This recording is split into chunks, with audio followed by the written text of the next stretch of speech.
We come to this person-centered view. The person-centered philosophy was developed historically by Carl Rogers back in the 1950s, 40s and 50s, where Carl Rogers was working with children and as a psychotherapist.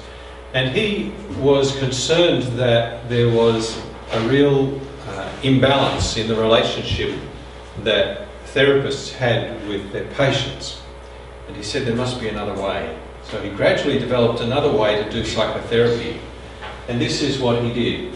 He developed what's called client-centered therapy, where the focus was on the perspective of the client themselves, not so much just on what the therapist thought the problem was, because that was traditionally what happened in therapy, was that the therapist would impose on the client their view of what their problem was. Client-centered therapy has led us to try to adopt the client's perceptual field as the basis for genuine understanding. The client's perceptual field. This is important.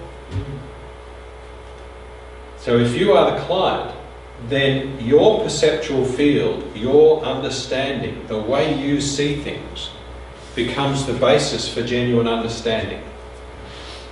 And if you think about dementia care, that's what we're doing with the person-centered philosophy. Your understanding, the person with dementia's understanding or perceptual view of the world, is the basis for genuine understanding. This perceptual field is for the individual reality. It's what's real. And this is the basic principle of the person-centered approach. But it's also what is so difficult. If we really take the person-centered approach, it's so difficult to do well. Because the person-centered approach is not just about individualising care. Because we can individualise care, we can do it all differently. We can do something for Linda that's different to Nicole, that's different to Bernadette. But it might be my version of what I want you to do. But I'll do it differently with each of you. That will be individualising things. But that's not person-centered, that's me-centered. Okay? Person-centered is when I take your perspective on what you want as the basis for understanding between us. Then we've got some person-centeredness going on. Because we're two equals, and I respect your perspective. And I want to find out and understand the way that you see the world, the way you see yourself, what you want. And down here in this second quotation from Rogers, we'll read that as well. He talks very beautifully about the effect of empathy. Almost always when a person realises she has been deeply heard, their eyes moisten. I think in some real sense he or she is weeping for joy. It is as though she were saying, "Thank God, somebody heard me. Somebody knows what it's like to be me." And this is what is also central to the person-centered approach, is that we appreciate and value the perspective of the other person to the point where we can empathise with how they're feeling, which is quite a very different value to our usual traditional approach to dementia care, or to healthcare in general. My wife's just started working in a shop. She's not allowed to say to the customer, "Can I help you?" She has to say, "How can I help you?" So it's more, how can I help you rather than "Can I help you?" How can I help you? Right, it's much more interested in Yes. the person. Yeah. Very interesting where it's flowing to. Okay. Tom Kitwood has been a really important contributor to our understanding of the person-centered approach. He developed this notion of personhood much more. Personhood as a word has been around for a long time. But what he did was apply it to the person with dementia. And he said personhood is a standing or a status that is bestowed upon one human being by others. So I bestow personhood on you by the way I treat you. The dignity that I give you is in the way that I treat you. And it happens in the context of human relationships and social being. It happens in the way we connect with each other. So this is important for us. Person-centered approach is not just about individuals who have value but are not connected to each other. Kitwood's idea is that we become human persons by being connected with each other in human relationships. And it implies a recognition, a respect and a trust. So if I recognise your personhood, then I will treat you with respect, and then we can develop trust with each other. But could you say that dementia is a way of withdrawing from personhood? No, dementia makes it much more difficult for the person to sustain their personhood themselves. Because you and I can sustain our own personhood by perhaps not staying in relationships that are not good for us. Or by saying to somebody, I don't like what you do with me, I don't like what you do to me. Or I prefer you didn't speak to me like that. That's us sustaining our own personhood.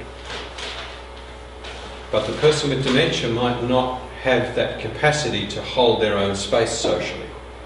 So their personhood is much more likely to be reliant on us. So the way we treat them can either diminish or enhance the personhood of the person by the way we treat, by the way we greet, continue the relationship, include them, etc. Does that make sense, James? Yeah, I just threw that out there. Yeah. I often think, what's a hermit then? What's a hermit? Yeah, I mean. Yeah, exactly. At some point the hermit left society. But pretty much unless you've grown up with wolves, human beings are born to other human beings and into families. And so we are socialised, and so we grow, and we are formed by all of those relationships. As adults, we might make a decision to leave a lot of that and to then continue that inner development. But what we take with us is inner sense of all of those people. You know yourself how your mother and father are inner figures in your own head, aren't they? For good or ill. But they are. We internalise the people around us, and so they become attachment figures that are part of our internal landscape.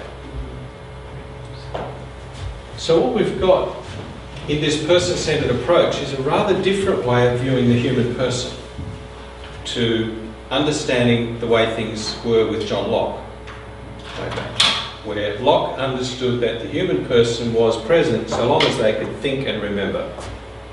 What we're saying here is that as long as the human being is present, then the human person is present. And they are sustained in our relationship. But they can be diminished by the way we treat each other.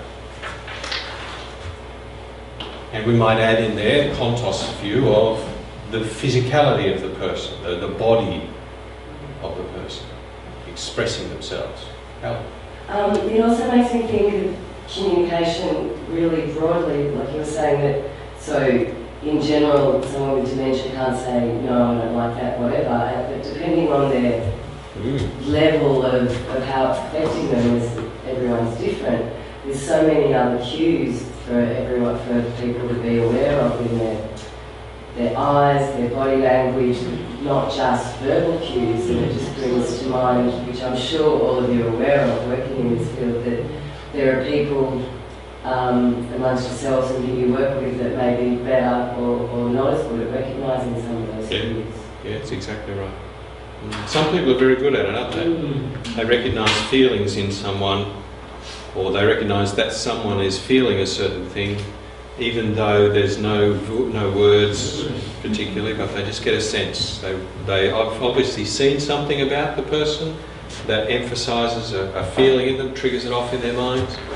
Yeah, some people are good at picking that up.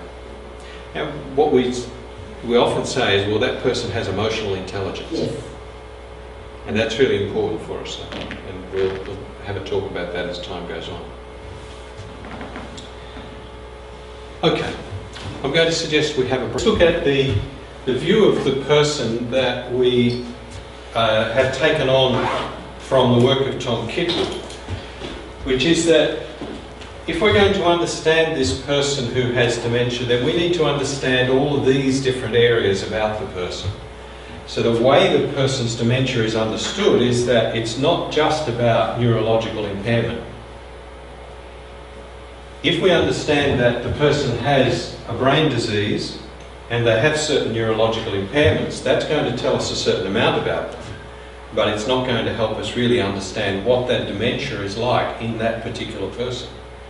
Because as you well know, the person can have Alzheimer's disease and you can know that, but that doesn't tell you everything about how you need to care for this person or how that dementia is going to show up in this person's life. And two people with Alzheimer's can be so different. So there's many different factors that will shape how the person is going to present to you, how the person is going to need to be responded to. In addition to the neurological impairment, we need to take into account personality. The individual style of that person that's grown up over many, many years. We need to take into account the way that their defences show up in that person. Some people are very defensive, some people are not. Some people are very open. Some people are very relaxed, other people very tense. Okay? We need to also take into account their life story. Now we'll go into this in a lot more detail in subsequent sessions, but just for us to highlight at the moment the importance of taking into account background. And this is why we have some of our staff really quite skilled at getting a personal life story from the individual themselves or from family members. So we need to take into account things like what were their jobs, what work did they do, what was their identity, how did they see themselves, and what identity currently do they have that might relate to something that happened in the past. In other words, they might see themselves as an accountant, or they might see themselves as a parent still. So it might be a personal identity rather than an occupational identity. Were there traumatic things that happened in a person's life that might have shaped who they were? These things can influence how we act. Did they have children? Did they want to have children but never did? Did they lose children in their lives? Were they satisfied in their work, or were they constantly hungering for something different in their life? What was the meaning of their life for them? We also need to take into account the fact that the physical health of the person is going to influence their mood and their behaviour. So we need to know things like their medical conditions. We need to take seriously their physical status, their hunger, their thirst, their pain, whether they have infections, how they're currently feeling. Are there any chronic conditions such as cardiac disease that might be an issue for them? How is their behaviour currently reflecting the presence of a medical condition perhaps? So understanding their physical health is an important part of this. Good person-centred care equals good nursing care. And do it well. Social environment. How is the person's set of preferences going to shape their social environment? What do they need from people around them? Some people need a lot from those around them. They're very dependent and perhaps demanding of how others act towards them. And other people can be quite undemanding, easy to be with, not really requiring a lot from the social environment around them. And finally, how do they interact with the physical and sensory environment? So the physical and sensory environment is as much a part of the person as their internal world. What do they need? Do they need a lot of visual cueing? Do they need a lot of peace and quiet? Do they need a lot of space? Do they need exercise in the garden? Do they need periods outside to feel good about themselves? Or do they need a lot of time quietly in their room on their own? And some people do. So This is what's called the enriched model of dementia. Enriched because it's not just about neurological impairment. And if we go back to John Locke, we can see just how differently we view the human person today than was the case several centuries ago. No longer do we see intellect and learning and memory as being the seat of where the human person is. The human person is so much bigger than that. We started in our care plan that we have in the nursing station. We started now a life story. So there's a picture of the resident and it has clouds around it, and it tells you about the job, children, hobbies, preferences, whatever. So when you have somebody that is resistant to care and you don't know what to do, you can really reflect to the care plan instead of this person, I don't know, doesn't like being self-employed. But you can you can hold a conversation with them, because you can start about the fact that they were an accountant or have 4 children or have children that live overseas, because not everybody knows. There's a lot of care staff that have been there for 10 years or over and they know, but there's also a lot of new care staff who don't know. We don't know. Yeah. So it's a marvellous way to recognise the importance of a life story. Yeah.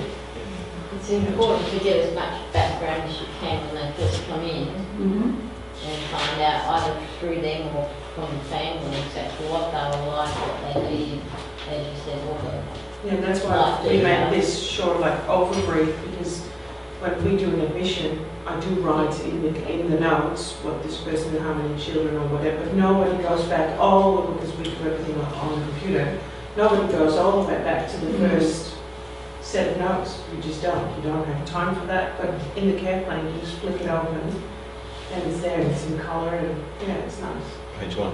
Yeah, the lifestyle stuff also get a history as well. That's They'll right. see that It's our lifestyle and done. actually ask the questions and find out all the background, you know, what music they like, what they did, you know, they like sport and they like this, that, the other, you know. Okay. So they can cater to their individual likes and preferences. Good. Not put them in an activity where they might hate it. Yeah.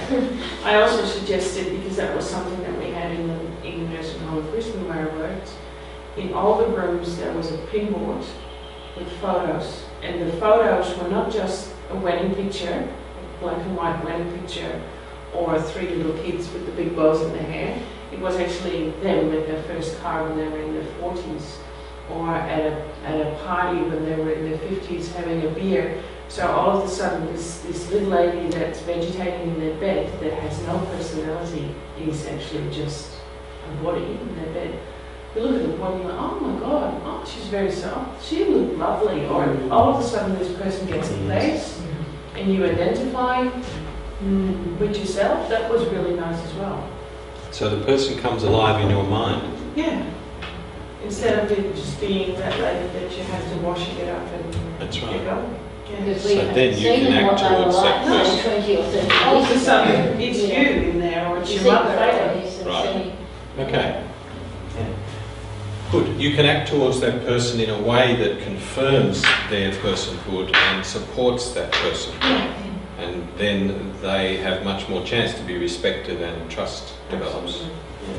And I remember one story, like we had one resident, he was working on air ambulance, so he never wear like, you know, trouser and t-shirt. Even he's on the top chair and the bed, he need to wear the like tie and short, it need to be like ironed like every time. And the pant, even we requested the daughter at the end stage when he was in palliative, we requested can we put the trouser and stuff because it's more comfortable. So daughter denied, she said like my dad never liked those sort of clothes. So she would pay for the dry cleaning and ironing. So every day we have to like, you know, his personality was, until even he can't talk, but his daughter was maintaining those personality. So until end of the day we were putting the ties and stuff, even it doesn't look, it looked like uncomfortable for him, but that's his personality, that's his wish. Yeah. So yeah, it's Okay. like Yeah. Yeah, we need to be respectful of that. Yeah. Good.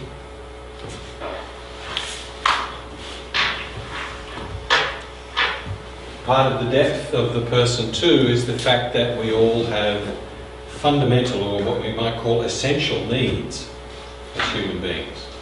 And this is a way to understand the motivators for human behaviour that's important here in understanding the perspective on dementia.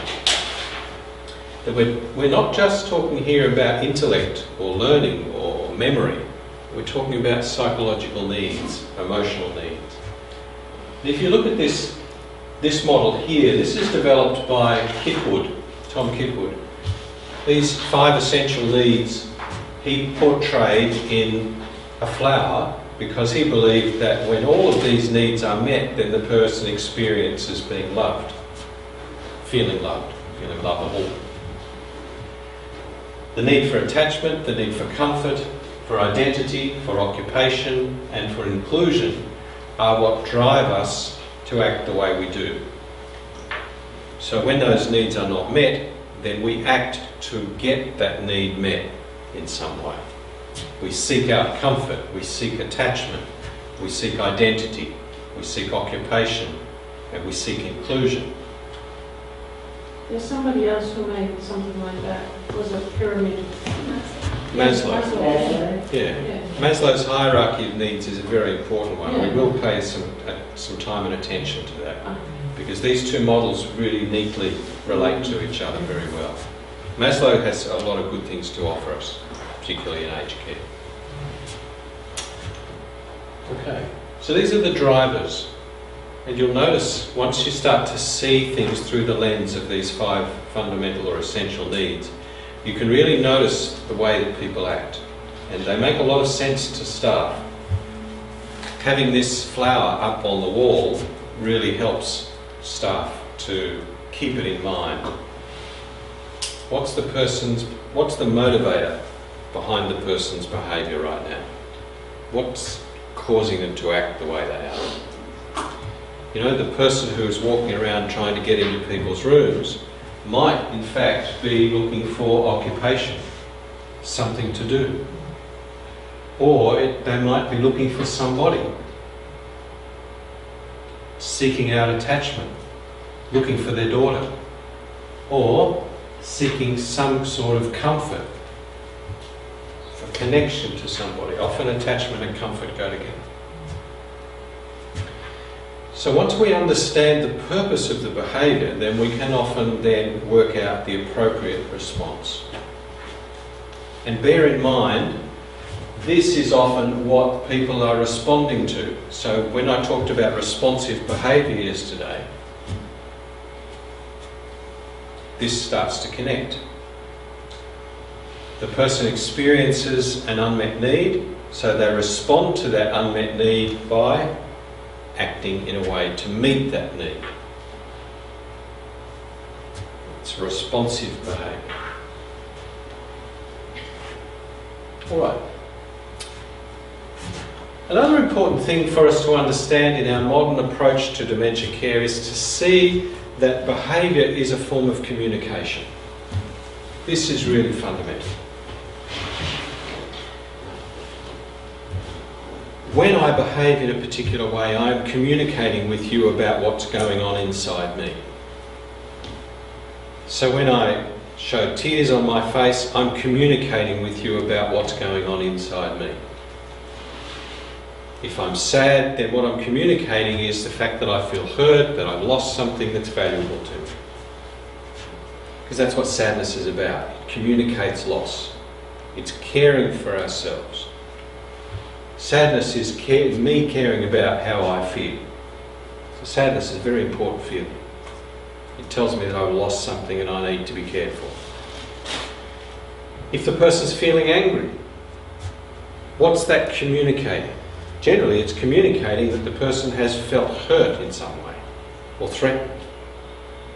And so anger is a feeling that comes up to signal to us there's a threat or a source of hurt in your life. So once we experience that, then sometimes we find that people will become aggressive out of that anger. Because anger and aggression are two different things, aren't they? Anger's the feeling, aggression's the action. So the inner experience is communicated in the behaviour. Everything that the person does communicates their inner experience in some ways.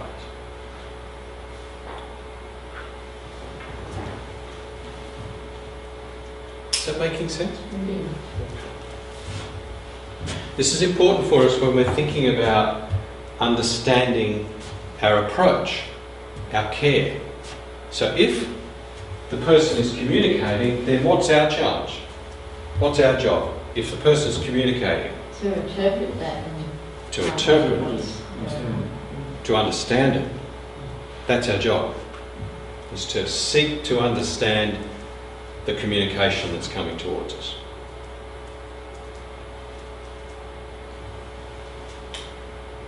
That's our job. And that's the job of your care staff. So at handover, what do? We need to emphasise this is what's happening. What are you seeing communicated to you? What's happening when the person is becoming aggressive during ADLs? What's happening? They're communicating something to us. So what's the message? That's the question. What's the message I'm hearing, seeing? What's the meaning of the aggression? Because if you can find an answer to that question, what's the meaning of the aggression, then you're going to find a satisfactory solution that is meaningful to the person. Because if you can identify the need that drives the behaviour, then you can meet the need. But what if you can't meet the need? I mean, you've got a very aggressive lady at work, a resident at work, and she wants to get out all the time because she feels that her daughter is waiting for her at home. And for her safety, of course, we have to try and redirect her, but that makes her angrier at times. Sure. So what if you can't meet her need? Yeah, good. Try other strategies. Well, I can't meet her need that way. So what I'm going to do is try to meet her need in another way. I'm still going to try to meet her need for attachment because that seems to be what she's desiring. So what that's telling me, if I understand that the behaviour is telling me she is in need of attachment, she's wanting to feel safe and secure and comforted by the daughter's presence, perhaps, if that's what it is. Or she might just like having the daughter around because she can dominate the daughter. Or sometimes she feels that her daughter's still a child and she needs to get home to the children. Right, so what is that telling us? That's about identity. She needs to feel like a mother.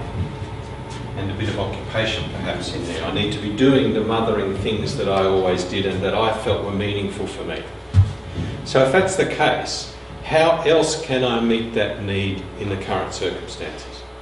If I can't recreate what she had and the daughter can't be here, the creative part of my brain starts to kick in and say, how else can we do that here? And it might mean that we need to help her feel more attached here in the facility so she starts to feel like she belongs and there are people here who love her and care for her. So we need to probably be more explicitly affectionate to her, saying little messages. Each person who comes in touch with her conveys to her the fact that she's loved and accepted and she can feel safe here. Now, if everybody does that throughout the day, she might be getting that message 20 or 30 times throughout the day. And if we do that for a week, that really starts to add up. So what we do is at handover, we say this is the agenda.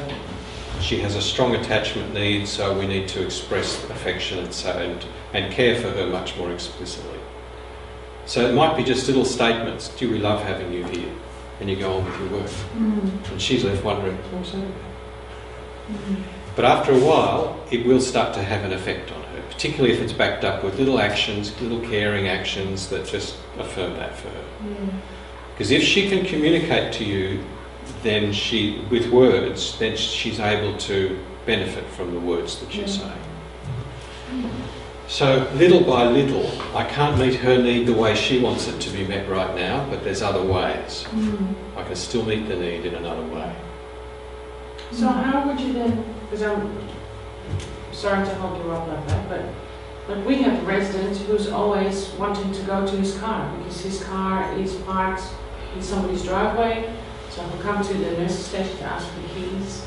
And he gets really upset because he can't get out, we don't have the keys, or we say the son has the keys. Doesn't matter what you say, he's not happy with the answer. He needs to go to the car.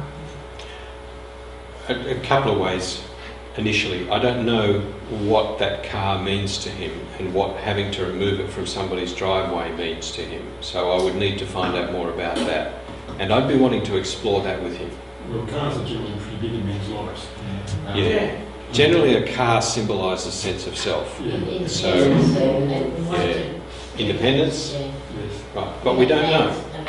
The question I would be doing is following that up to say, and it might be that once he's upset like that, it's too late to ask him. Yes. Ask him earlier in the day, get him talking about himself, his car, or, try to understand it more. I'd be wanting to know the significance of That's that. something that we don't do. Okay. Everybody is avoiding the subject because once he starts, then it's too late. And we had a man saying his sister used to come in every afternoon and we'd actually get the sister to keep explaining to him that no, this car wasn't there, that she had the car. He would settle down with it when he heard it from his sister. Okay. Yeah. So there's some possibilities there. Does that make sense? Yes. Okay. All right. The behaviour is communicative of the internal experience of the person, just as the body communicates too. Not in words, but in body language. We even have that term, body language. So can we hear and understand body language? That's important for us here. And we'll talk in more detail about body language and communication in another session. This person-centered view can be understood in another way, in terms of 4 elements, V, I, P and S, which, as you might seem to get, because it's very obvious, what's a VIP? Very important person. So this is obvious. What they're trying to do with this is get across this idea that the person is valuable. And so we use these 4 ideas. V is the absolute value of the human person, regardless of age or disability. And again, regardless of the amount of disability the person has, or how little intellect the person has, or how little memory the person has, they still retain their value as a human person. This is very different to the way John Locke understood the human person. He said personhood remains so long as you can remember and think. And generally our society today says that too. Personhood remains so long as you can think and feel and remember your password and operate your bank account, hold a job. If you're unemployed, you get all sorts of other consequences, or if you're on the disability pension. There's all sorts of implications here that suggest that some people are of greater value than others. Yeah. If you're an elite sports person in Australia, you have high value. Yeah. The media suggests certain people are valuable and others aren't. Whereas this approach, this person-centered approach, suggests that each person is of value regardless of their age or disability or particular characteristics. The I stands for the individualised approach that we take, recognising the uniqueness of each person, their neurological impairment, their personality, their life story, their physical health, their social preferences, their physical and sensory environment preferences, how all of that goes to make up the unique individuality of each person becomes tremendously important for us. And so we find we've got these complex care plans which are very multifaceted, aren't they? There's a lot of the individuality goes into that. Unfortunately, if you look at the care plans, what happens often today, even though they're supposed to be individualised, and according to the aged care standards and the outcomes that we have, the 44 outcomes, the care plans are supposed to be individualised, aren't they? Yeah. Yeah.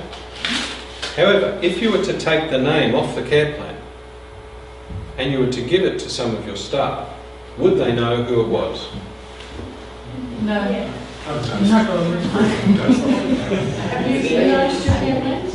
No. Well, we have Edenised our care plans. So our care plans are now written from the person. First person. I would like you, if I feel distressed, I would really like it if you'd come to me and offer me a cup of coffee because I love a cup of whatever. Right. Okay. That's a step further, isn't it? Reminding us that So it's individualised and it's also From their moving point of into view. this, which is it's from the perspective of the person. So we've got a combination there of individualising the person, adapting what we do to that person's unique needs, and also then taking the perspective of that individual. And that's what's crucial about this person-centred approach. As we saw right back there with Rogers saying, it's the perceptual field of the person I'm with that I want to try and understand. Because that's our basis for genuine understanding. Right? That's our bedrock idea. Okay, VIP from the perspective of the person. But this is where staff often have great trouble, is adjusting their behaviour, their care behaviour, to the perspective of the person themselves. Because if a person with dementia says, no, I don't want to go to the toilet, many staff simply ramp it up and keep at them until they get a response, or they keep repeating the same thing, or they get persuasive, or they try to dominate the person into coming to the toilet right now. Does that make sense?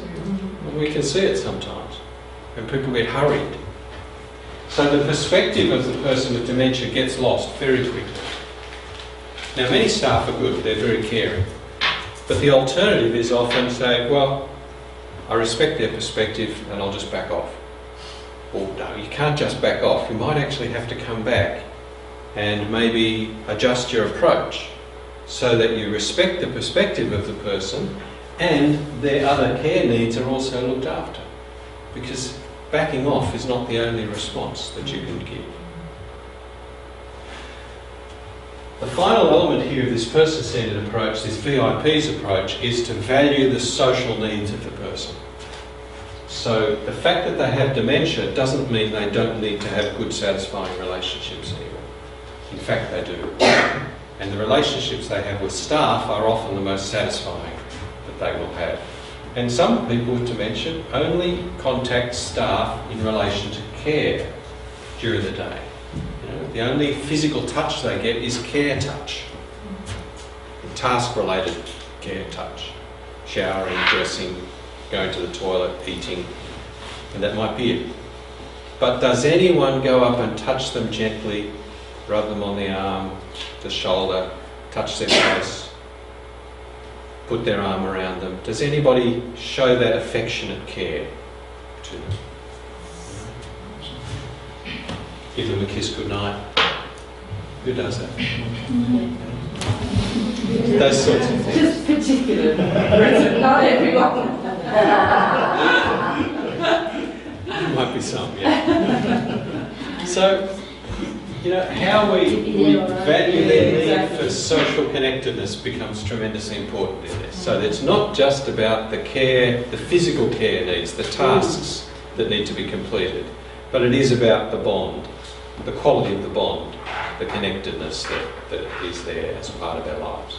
So this VIP's approach is an important element for us in understanding the person-centred approach.